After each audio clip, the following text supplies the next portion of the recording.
Sa lahat ng ating mga kapatid, mga kababayan, mga kaibigan na sumusubaybay sa pamahayag na ito, ang Iglesia ng Buhay kay Kristo Jesus, kapaypanawa ang sumating lahat. Sa panguna ng ating minamahal na matandang kapatid, Danilo M. Santiago Sr., ako po si Brother Randy Santiago, na inyong makakasama sa ating sasagawang pagtalakay sa bisa ng karapatang ipinagkatiwala ng Diyos sa kanyang munting pangasiwaan. Ay magsama-samahan po natin ang bahaging ito ng ating pag-aaral na may kaugnayan po sa bigat ng intindihin o pananagutan ng matandang kasamahan ng matatanda sa Iglesia ng Buhay ayon sa Biblia. Ang tinatawag pong matatanda sa IDB o Iglesia ng Buhay yan ang tinatawag na Church Elders. Sa gitna po ng kasamahang matatanda o grupo ng mga elders ay may isang matanda na nangangasiwa na kasamahan ng matatanda. Ang layunin po ng pag-aaral na ito ay maipaunawa po sa atin anong istruktura ng pamamahala mayroon ang Iglesia ng Buhay.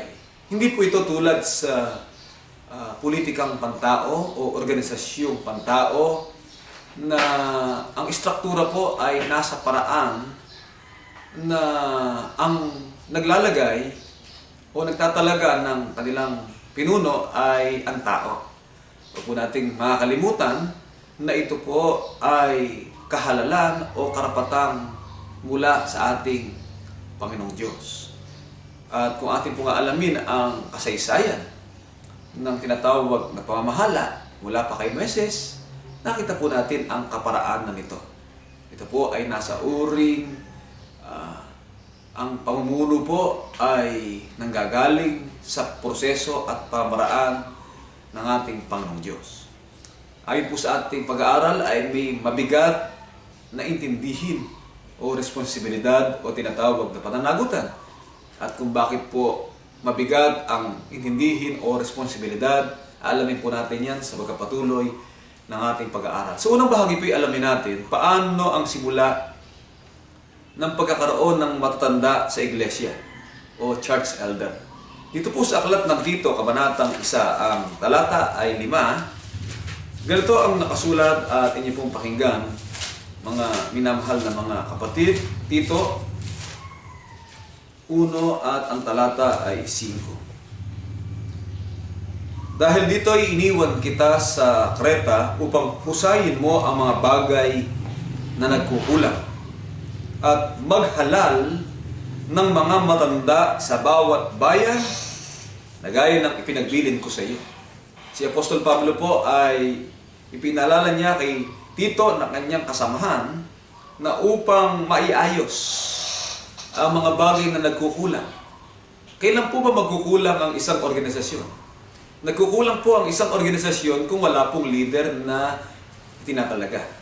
Kung wala pong leader na gagabay para sa kaayusan ng tinatawag na pamamahala. Kaya ang sabi niya kay Tito'y maghalal ng mga matatanda.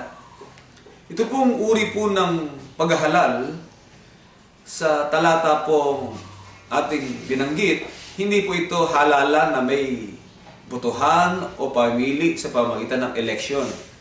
Ito po sa Ingles ay appoint.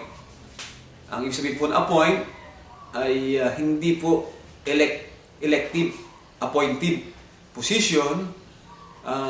Kung sino po ang itinalaga, sino po ang hinirang sa kasamahan ng mga magkakapatid sa loob ng iglesia, yun po ay karapatan na mula sa nagtalaga sa kanya o naghalal sa kanya o humirang sa kanya. Ngayon, ang tawag po dito ay mga tagapamahala. Sa 5:17 na aklat ng unang Timoteo, basahin natin at ganito ang nakasulat. Ang mga matatanda na nagsisipamahalang mabuti ay ariing may karapatan sa ibayong kapurihan, lalong-lalo na ang mga nagpapagal sa salita at sa pagtuturo. Ang gawain po ng matatanda ay nasa gawain ng tinatawag na pamamahala. Ano po yung kanilang pinamamahalaan? Pinamamahalaan po nila ang mga kapatid para maipangaral o maituro ang mga kautusan ng ating Panginoong Diyos. Sa unang po ng Tito ay niliwanag yan ang gawain ng mga matatanda o mga tagapamahala sa iglesia na nananangan sa tapat na salita na ayon sa turo upang umaral ng magaling na aral at papaniwalain ang nagsisisalangsang. Ang gawain po ng matatanda o mga tagapamahala ay umaral ng magaling na aral. At hindi lang po yun, kundi gawain din po na ang mga tao na nasa labas pa ng kapisanan ng Diyos ay mailapit sa Diyos sa pamamagitan ng mapaniwala ang mga hindi gumagawa ng katwiran at matuto ng aral. Mga kapatid, kaya sa ganitong kalagayan po ay hindi basta-basta ang gawain ng pamahala sapagkat nakasalalay po dito ang kapakanan ng kaluluwa ng tao. Nakasalalay po dito ang tinatawag na kakayahan, katangian na dapat pataglay ng isang namamahala sa iglesia. 2:7 po ng aklat ng Tito hanggang 8, ganito ang nakasulat. Sa lahat ng mga bagay ay magpakilala kang ikaw ay isang uliran sa mabubuting gawa. At sa iyong aral ay ipakilala mo ang walang kamalian, ang kahusayan, pangungusap na magaling na di mahatulan, upang sila na nasa kabilang panig ay mahiya nang walang anumang masamang masabi tungkol sa atin. Sa ganito pong kalagayan ay meron pong katangiang tinagubilin si Apostol Pablo kay Tito sa dapat na maging kalagayan ng mga matatanda o mga tagapamahala. Una, taglay po ang tinatawag na kakayahan na maipakilala ang mabuting katangian. Alin po yun? Ang isang mangaral ay dapat na maging uliran sa mabuting gawa. Yung bagay na ipinangaral mo ay ginagawa mo. Yung bagay na tinuturo mo ay pinamumuhay mo. At maipakilala ang walang kamalian ng kahusayan. Ang aral na iyong itinuturo ay hindi mapaslusubalian dahil taglay ang pangusap na magaling na hindi pwedeng mabutasan o mahatulan na ito po ay may bahid ng kasinungalingan. Sa ganung kalagayan po ay naunawa po natin na hindi basta ang mahalal o matalaga sa gawaing pangasiwa. At pinatutunayan po ng banal na kasulatan ng pangasiwa sa iglesia ang dahilan ng pagbabangon ng Diyos ang tinatawag na matatanda. Sapagkat layunin po ng Diyos na ang kanyang bayan ay makarating sa mabubuting gawa. Pero paano po makararating sa mabubuting gawa kung hindi alam yung gagawin? Kaya po meron tinatawag na instruction, meron po tinatawag na pagtuturong gagawin at ang may karapatan na magturo ay ang mga elders o matatanda. Sapagkat ang kanila pong gawain ay pamumuno, 5:12, aklat ng unang Tesalonica. Basahin natin at ganito po ang nakasulat, mga minamahal na mga kapatid. Sa 5 at ang talata po ay 12 na aklat ng unang Tesalonica. Dapat ipinamanhik namin sa inyo, mga kapatid, na inyong kilalanin ang nagpapagal sa inyo at namumuno sa inyo sa Panginoon at nagpapaalala sa inyo. Pasinin po natin ng kalagayan ng isang tagapamahala. Tawag po dyan ay mga namumuno. Makatuwid, ang pamahala po ay isang leadership. Ang pagpupuno po ay hindi madaling gawain. Hebreo 13, ang talata 17 ay ganito po ang atin namang mapansin. Magsitalima kayo sa namiminuno sa inyo at kayo'y pasakop sa kanila sapagkat pawang nagpupuyat dahil sa inyong mga kaluluwa na parang sila ang mga susulit upang itigawin nilang may kagalakan at huwag may hapis sapagkat sa ganito din ninyo mapakinabangan. Naunawaan po natin na ang pamamahala pala ng mga ngaral ay nasa uri pong pagpupuno. At ang uri po ng pagpupuno, alamin po natin, kumbaga sa hanay ng mga tagapamuno, may kani-kanyang grado. Kumbaga sa military, merong tinatawag na rango. At yung rango pong yun ang grado niya. Ang level ng kanyang kakayahan sang-ayon sa mamamayan o mga tauhan na kanyang pinamahalaan. Halimbawa, sa 12:1 ng 7 po ng Roma, niliwanag po yan ng Biblia. Roma. Dito po ay pinakilala, bagamat ang lahat tinatawag na matatanda,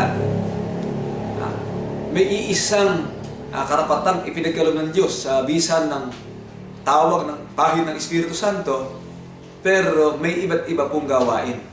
12:1 hanggang 7. Kumbaga po sa saserdote, may saserdote na nasa tanod ng pintuan.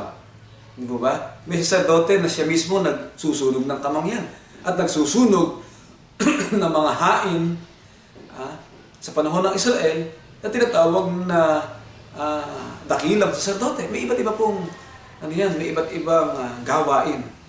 12:1 hanggang 7 na aklat ng Roma.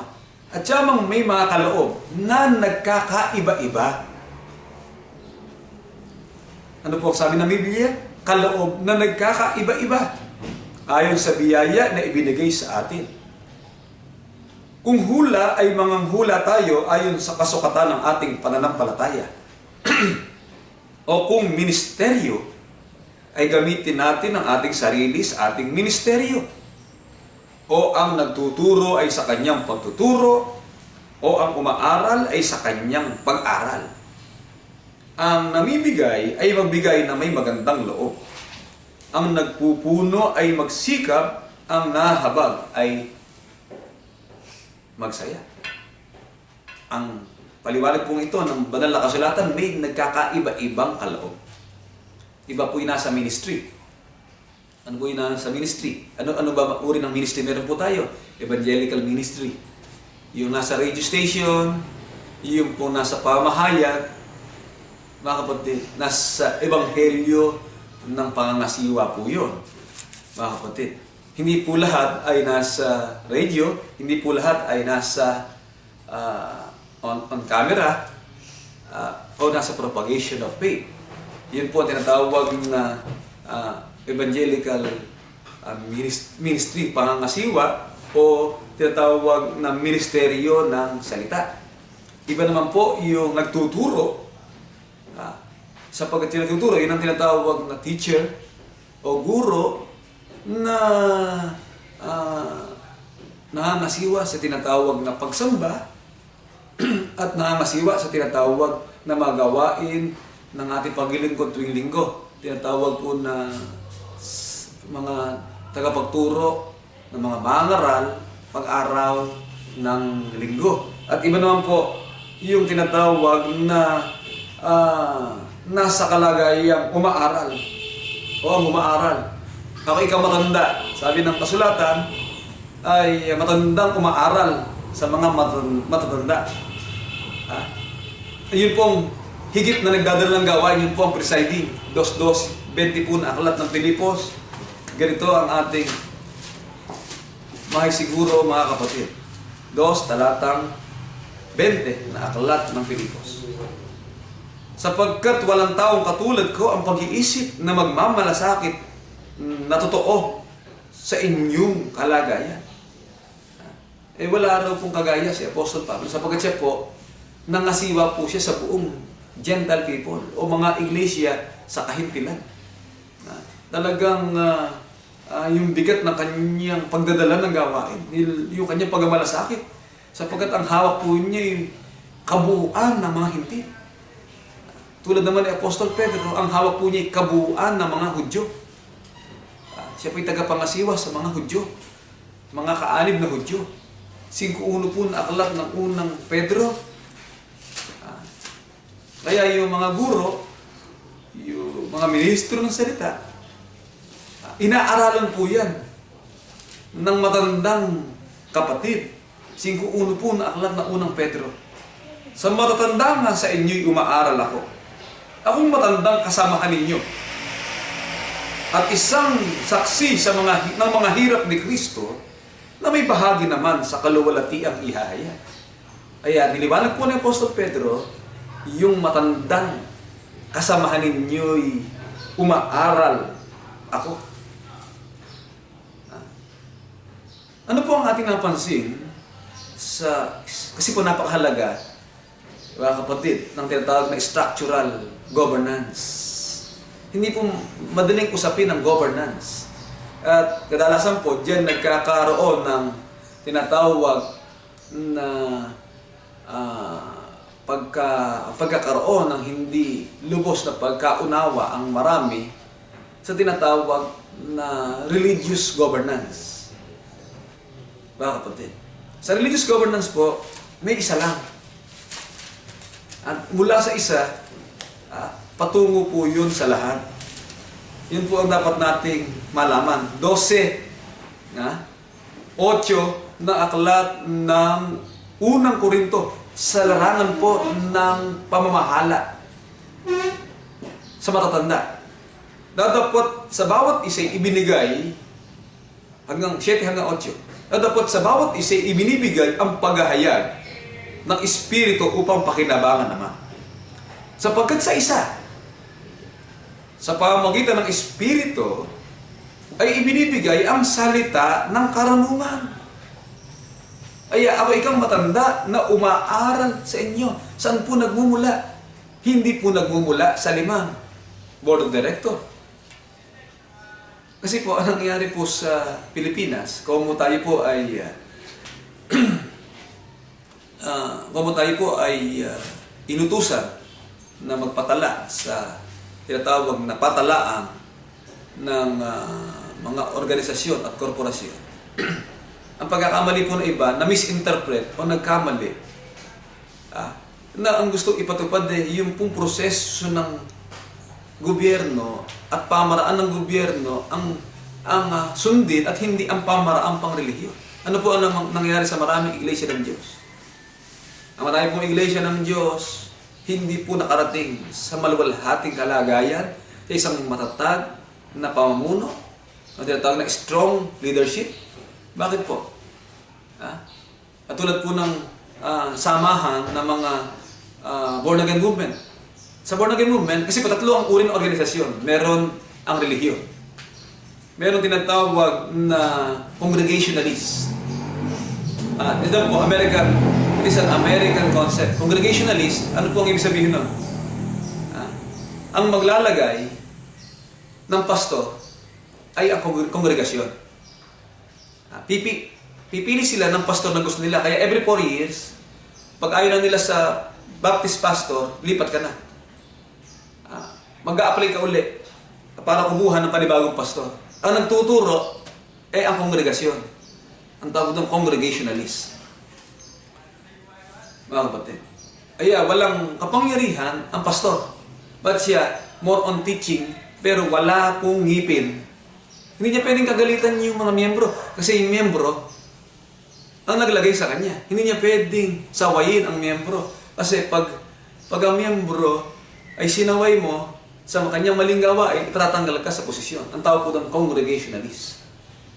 Ang isa po namang uri ng pamamahala, struktura ng gobyerno o pamumuno ay Presbyterian. Ano po ang ibig sabihin Presbyterian? Yung 7 Council of Elders, Church Elder, mga kapatid, within them, sila'y maghahalal ng isa para pangunahan nila kung ano ang gusto nilang ituro. Mga kapatid, ang tawag ng Presbyterian structure of governance. Yun po ba ayon sa Biblia?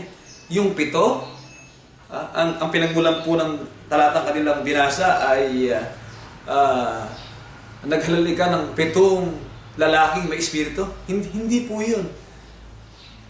Ang mga 7 lalaki pong inihalal, mangangasiwa po sa pangailangan sa dulang. Sapagkat yung mga ministro wala ng panahon para asikasuhin ang mga balo sa iglesia. Pag binasa po ng history noon, ibang aralin po yun. Pero nagkamali po sila ng paniniwala sa sinasabi ng Seventh Council of Elders na tinatag na Presbyterian Organization of Structure. Ang talagang tama, mga kapatid, mula sa isa. Ano pong tawag doon? Bishop. Yung obispo. Ang tawagin po sa Latin, Episcopos. Mga kapatid, yung bishop, yung isang yun po ay sa Biblia, sa pamamagitan ng Espiritu, ibinibigay ang salita ng karunungan. Ang relihiyon po ay ukol po sa pag-aaral ng salita ng Diyos, ng aral ng Diyos. Ano yung mga batas na dapat mong maunawaan? Ano yung patakaran na dapat mong sundin? At ano po, mga kapatid, yung tinatawag na mga tuntunin na dapat ipatupad. At ang nagkapatupad po dyan ay yung isang na matanda na tinatawag na presiding. Mga kapatid, kaya sa atin po, wala tayo yung election. Ang meron tayo, appointment. At yan po ay prinsipyo na hindi natin bibitawan kahit kailan. Mga kapatid, yan ang prinsipyo na dapat na maunawaan ng mga kapatid sapagkat alamin mo pa mula sa kasaysayan, mula pa kay Moises. Si Moises itinalaga ang mga nangangasiwa sa pamamagitan ng patong ng kamay. Hindi ka nang pinatungan ng kamay eh. Ano, espiritu ngayon ang maituturo mo? E di puro manghihiram ka lang ng matatandang teksto. Maghahagilap ka lang ng mga lumang teksto at sabihin mo, ito ang teksto ng yumaong matandang kapatid, Abilino si Santiago. Kapatid, in every leader, meron siya tinatawag na leadership style, management style. Pero hindi po nawawala yung prinsipyo ng organisasyon na malalabag mo ang tuntunin ng kasulatan. Mga kapatid, tayo po hanggang ngayon ay may matatag na kalagayan sa ating pagkasama-sama sapagkat nasusunod po natin ang patakarang ito, ang pamaraang ito. Mga kapatid, kung naniniwala po tayo na mula sa isang matanda, nakasamahan ng matatanda, ako ikang matandang kasamahan ninyo, umaaral sa inyo, hindi po mababago yun. Pero ang mangyayari po, yung mga matatanda, ang aaral sa isang matanda. Pag sinabi ng matatanda, hindi ba pwede yan? Sabihin ng bishop, yun ang susundin niya, ano pa ang saysay ng pamamahala na makabiblia at maka-apostol. Ang unang iglesia po ay nagkaroon ng suliranin tungkol sa tinatawag na pagtutuli. Isa pong suliranin niya ng pananampalataya ng unang panahon sapagkat merong Hellenistic Christian o tinatawag na Grecian Jews o Grecian Christian o mga Kristiyanong Greeks. Mga kapatid, ibang lahi po yan at meron namang Jewish Christian, nagkaroon po ng problema sa tinatawag na paniniwala kung dapat na bang patutuliin ang isang miyembro bago mag-iglesia. Samantalang si Tito ay hindi po napilit na patuli. Ano po ang naging tugon ng pamamahala pagdating sa bagay na yan? Nang bandang huli po ang nagdesisyon po hindi naman council Ang nagdesisyon po hindi naman yung Council of Elders tungkol sa naging suliranin ng mga kapatid ng panahong iyon. Mga kapatid, nakasulat po yan sa Aklat ng Gawa, mga kapatid, sa kabanatang ang sabi po ng mga apostol tungkol sa bagay na ito, ang hatol kung ikay ito. Yun ang hatol na huwag nating gambalain ang mga nagbabalik loob sa Diyos. Mga kapatid, sa Aklat po ng Gawa, ganito ang ating mapansin tungkol po sa naging pasya ng matandang kasamahan ng matatanda. Mga kapatid, ganito ang ating mabasa. At nagkatipon ang mga apostol at ang mga matanda upang pag-usapan ang mga bagay na ito. At nang matapos na silang magsitahimik, nagpaliwanag po si Pedro. Nagtindig kasi Pedro at sinabi sa kanila, o di na nga nagturo po si Pedro. At nagsitahimik ang buong karamihan at kanilang pinakinggan si Bernabe at si Pablo. Dalawa pong panig yun. Panig ng mga Hudyo at panig ng mga Hintil. Tungkol sa suliranin ng mga apostol, dinala po sa mga apostol at mga tatanda, nagkaroon ng pag-uusap. Pero pasinin po ninyo, ang pasya, hindi po pasya ni Pedro, hindi rin pasya ni Pablo, at hindi rin po pasya ng council. Ano po ang pasya? Dahil dito'y ang hatol ko, yan po ang sabi ni Santiago, na kapatid ng ating Panginoon. Dahil dito'y ang hatol ko, hindi po ang sabi, dahil dito'y ang hatol namin, hindi po collegiate decision. Natulad sa Supreme Court. Sa Supreme Court, grace po. Disqualified. Tinatawag po na third division, first division, o en banc decision. Tatlo yung nagdesisyon. 2-1 ang boto, talo si Grace po. O kaya ay yung council ng mga judge, halimbawa 12, 5-5, 5-6, 5 ang pro, 6 ang against, talo po yung pro. Hindi po gano'n ang iglesia sa Diyos. Anumang suliranin, anumang usapin, anumang desisyon na may kaugnayan sa patakarampang relihiyon, hindi po mawawala sa responsibilidad o pananagutan ng matandang kasamahan ng matatanda. Natulad ni Santiago. Si Pedro po, hindi siya presiding. Si Pablo po at si Bernabe, hindi sila presiding. Sino po ang nagdesisyon? Si Santiago.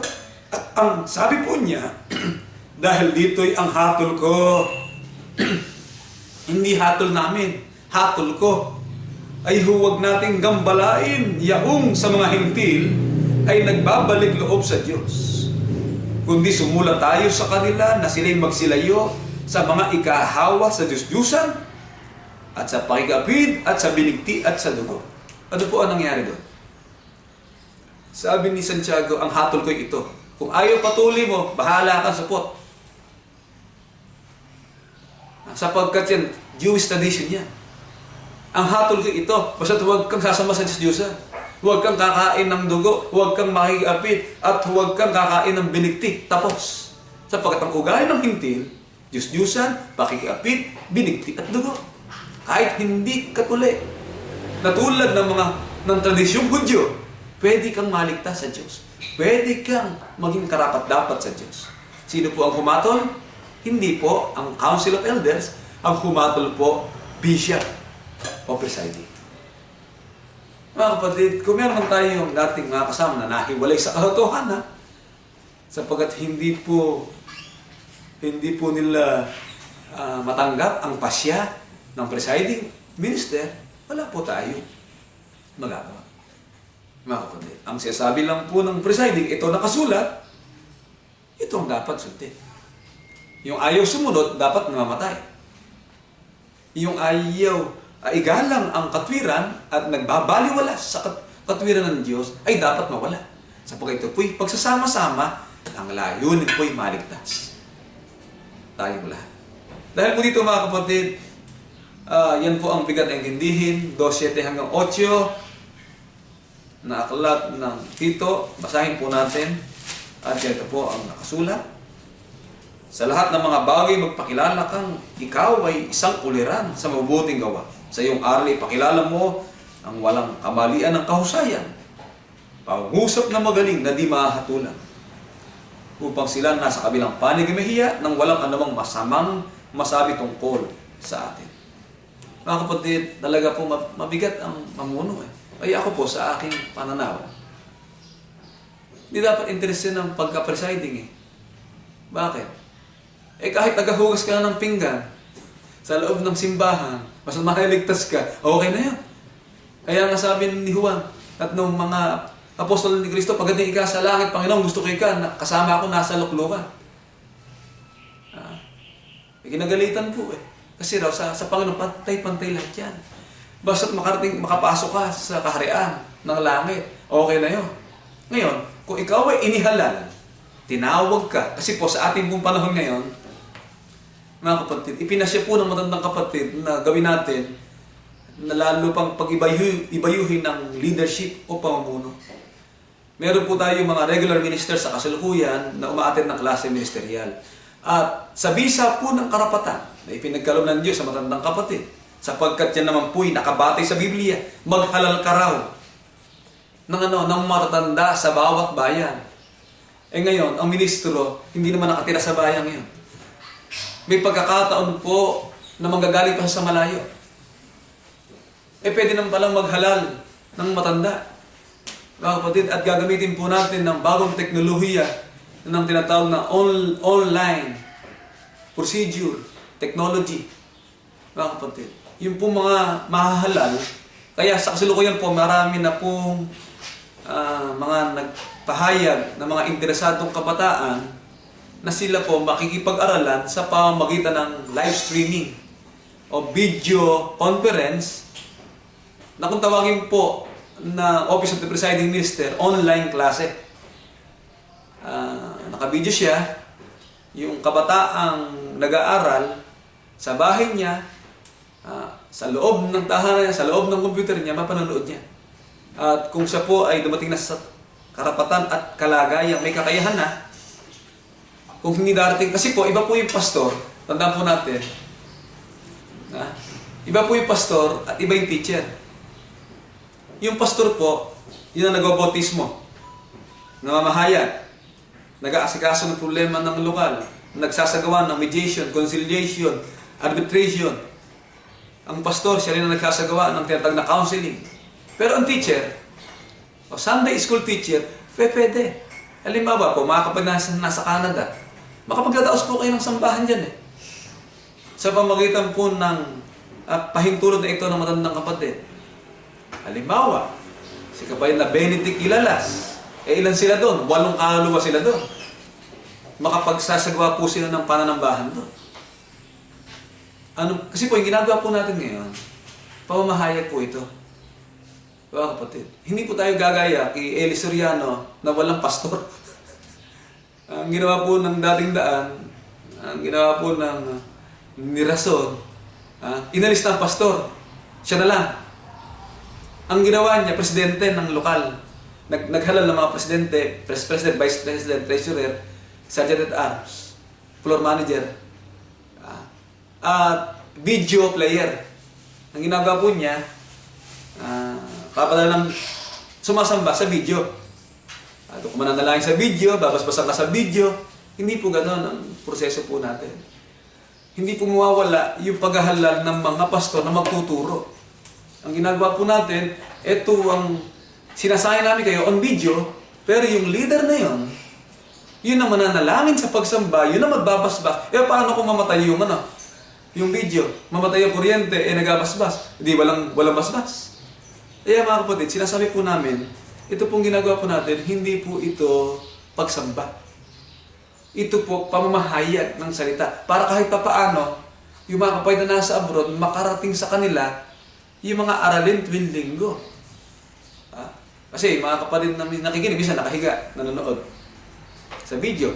Wala pong problema yun. Kasi nanonood ka lang Pero hindi ka sumasamba. Hindi ka naman gumamit ng lambong.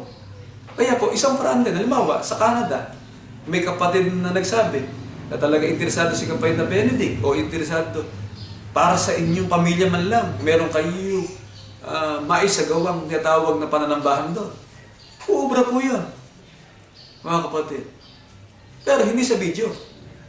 Kaya, yan po ang isa sa dapat nating malaman. Kasi po, iba ang teacher at ang hawak mo lang, yun lang nasasakupan mo na lugar. At ang gawain mo lang ay nasa panahon ng tinatawag na pag-aasikaso ng lokal. Ngayon, mula sa pagiging teacher, at unti-unti po, na talaga kang bilang pastor, may kongregasyon ka na hawakan, magbabotismo ka na, magkakaroon ka na ng mga kapatid. Ang technology po sa ating paniniwala, ay naging paraan din po ng Diyos yan para makarating ang pamahayag ng salita. At gamitin po natin ito sa tamang pamaraan upang sa gayon ay makinabang tayong lahat, lalo po natin mapalakas ang ating pananampalataya. Ang mga ministro po, matatanda na rin yung iba. Minsan po si Brad Doroy, luluwas pa sa Maynila. Pagkat wala nang ministro taga Maynila. O wala pong teacher. Kaya po marami nang nagpahayag ng kanilang kagustuhan. Sino-sino po sila? Kapatid na Michael Balbis. Kapatid na, yung kanyang kapatid, Richard Balbis. Nandiyan din po si kapatid na Junior Lucenio. Kapatid na Brian Paul Santiago. Kasi po, lahat sila may hanap buhay, may trabaho. Hindi naman sila makakatid ng klase ministerial. Kaya ibinibigay sila kanila ang karapatan, hindi bilang pastor, bilang teacher. Sapagkat yan po, nakasulat yan sa Efeso 4:11 hanggang 12. Ganito ang nakasulat at ating pong basahin. At pinagkalooban niya ang mga iba na maging mga apostol. Iba po yung apostol. Ang iba'y mga propeta. Iba po rin ang propeta sa apostol. Ang iba'y mga ebanghelista. Iba yung ebanghelista, iba yung pastor, iba yung apostol, iba rin ang propeta. Ang iba'y pastor. At mga guro. Kasi kung ang pastor, yun na rin ang guro. At yung guro, yun na rin ang pastor. Hindi dapat po sanang sinabi, ang iba'y pastor o mga guro. Ang sabi po ng Biblia, pastor at mga guro. Kaya dahil po sa karunungang ito, ay magagawa po ng pangasiwaan na ayusin ang nagkukulang. Alin po nagkukulang? Halimbawa, si Brad Aldo hindi nakarating sa Makati dahil sa manggagaling pa ng Batangas. O hindi pwedeng sabihin ni Brad Aldo na pastor, nasa ilalim naman niyang responsibility, Brad Michael, ikaw ang magpasamba sa linggo. Nasa kanya yan. Dahil meron naman teacher na nakatalaga sa lokal na panggagalingan. Mga kapatid na nasa Canada, bubura din yan. Mga kapatid na nasa UK. Baka pag lumaki na si Achiles. Parang magilas yan. Pwede rin maging guro. Para yung kanilang hangin naman sa UK. Kaya uubra po eh. Yung mga nasa Davao o nasa Cebu, hindi na pupunta dito. Online na lang, ipadadala sa kanila yung mga aralin. Kasi haba mo na kasi nag-iglesia, marunong ka na manalangin eh.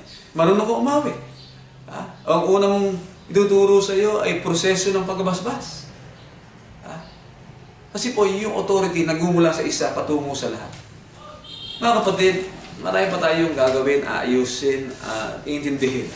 Ang mahalaga lang po, naunawaan natin ang istruktura ng ating pagkasama-sama, ang may manangasiwag, higit na kasamahan ng mga matatanda o elders. Hanggang dito po at kapayapanawa ang sumating lahat.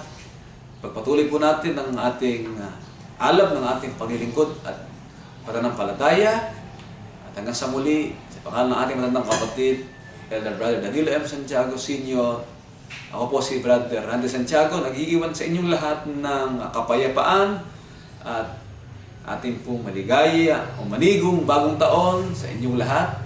At sa araw ng ating pasalamat ay maidaos po natin ang may kapayapaan. Higit sa lahat, ang may buong kaayusan at kapurihan ng ating Panginoong Diyos.